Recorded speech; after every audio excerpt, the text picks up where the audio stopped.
Hi guys, it's Andy from Man City Fan TV. Apologies for the late video. We were going to do a video post-match fan interviews and things like that last night, but I had something on Mahrez in Paris and something happened. Sort of, I was dealing with personally last night. But Asaf, unfortunately, after the game, he's a guy in London who we use sometimes to do the post-match videos if me or Ray can't make the game. It was pouring down with rain and he had to get to the other side of London quickly. And he said that City fans were sort of like racing out, trying to get on coaches and buses and trains to get back up to Manchester, and nobody really wanted to hang around because the weather was poor. So do apologise, but if I just do a very quick review of last night. Yeah, crap result really, but it was no wonder. I said in the pre-match video that I did that I didn't think Mahrez, Sane and Sterling playing as those three would work. I didn't think it'd bring us balance. I didn't think that either Mahrez or Sterling can play in a false nine or a striker's role.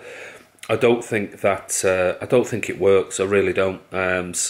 So I think it proved that, and I'm not trying to just say that because I said it beforehand. I was really hoping we would get 3 points, but it was so unbalanced, the team. I mean, we had tons and tons and tons of possession, which is perfectly fine. But what we had, to start with, we had Mahrez on the right, who just won't take a player on, rarely. And constantly cuts inside and gives the ball back to whoever is there, Bernardo Silva or Fernandinho, or back to Kyle Walker or whoever. And with Bernardo playing on that side, we've got another player who likes to cut inside mainly, even though he's having a wonderful season. So it didn't work. Sterling up front, as quick as he is, he's not got that striker's natural instinct to make intelligent runs off the ball to create space for others, which Gabby Jesus does. Yes, he's not been in great form in front of goal, but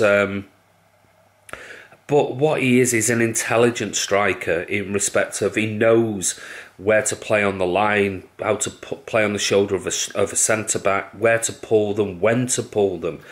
Sterling's not got that. Sterling is out-and-out pace, trickery, likes to sort of go wide left when he's got the ball running at his feet, and he's never going to have the ball at his feet. He's not a David Silva, technically, with the ball at his feet, or a Bernardo Silva.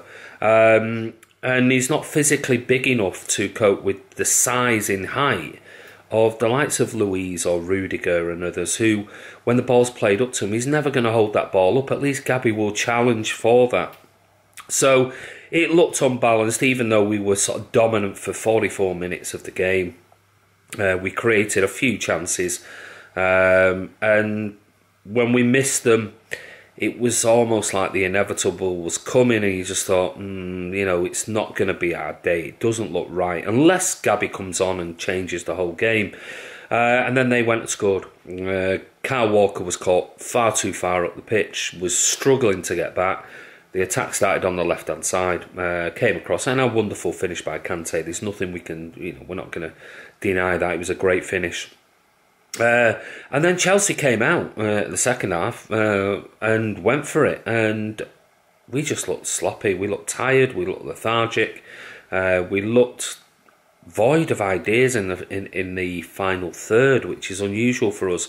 And then Gabby came on, and by then the game had almost like run away from us slightly, and it was hard to get going. And I know he didn't offer much, but I think Pep needs to take responsibility for last night, and as well as some of the players' performance. But tinkering around, doing little things like playing false nines and playing strikers in he did that against Liverpool and it didn't work. And I don't think it worked last night. I don't think we should be going to Chelsea and start, experimenting with Sterling as an attacker and Mahrez on the right. And Sane was in and out the game in the first half, wasn't great. Mahrez wasn't great in the game at all. I think we lost a massive opportunity when we saw what Alonso is like facing against pace when Sterling absolutely destroyed him and went into the penalty area with the ball. That is what should have happened. Natural balance on the right and left, and a proper striker up front, regardless of his previous games where he's not been prolific in front of goal at all. But balance is everything, I believe, in that team. And yesterday it was lost. But at the end of the day, it's the first defeat since, well, we've got beat to Lyon in the Champions League, but Premier League defeat since United. So we can't be too disheartened. Jesus, I mean, if we're going to get up in arms over the fact we got beat away at Chelsea, and that leaves us 1 point behind Liverpool, then, it makes you wonder if social media was invented and YouTube and channels like this were invented 25 years ago, what it would have been like, 20 years ago, what it would have been like. So we can't be disheartened, Blues. It was just a bad night at the office. And yeah, let a little bit of pressure be on Liverpool now. They've still got to go to the capital and play these teams. We've been away. We've now played all the teams, major teams in the capital, come away with one defeat. We've got United away, and we've still got Liverpool at home, and we've got those all at home where Liverpool's got the opposite. So let a little bit of pressure go with them. They all claim it's their year, so let them have a little bit of pressure. Don't forget, a few years ago we were, I think, 8-9 points behind. Lot later on into the season, came back, won the title. So we've been there, we've done it. Liverpool haven't. We've got a massive in-depth squad, so I wouldn't be too concerned, Blues. Just let's chill out, let's relax. We've still got Kevin De Bruyne and Sergio Aguero to come back, and you'll see a different dynamic then. Let's just fingers crossed David Silva's injury isn't anything major and don't keep him out for more than maybe a game or two. I think he'll be rested for Hoffenheim anyway, so hopefully he'll be back for the Everton game, when I expect to see Sergio and Kevin De Bruyne back, which will be wonderful. Wonderful, because even though we've been winning without Kevin, he's world class. So I mean, you were going to miss a player of that, and you think of the amount of goals and assists he got last season, in particular. Then if you add that to where we are with goals and assists this season, by players and midfielders, then who knows. So anyway, that's just a quick quick update and overview of last night, and the reason why we didn't end up putting the video out.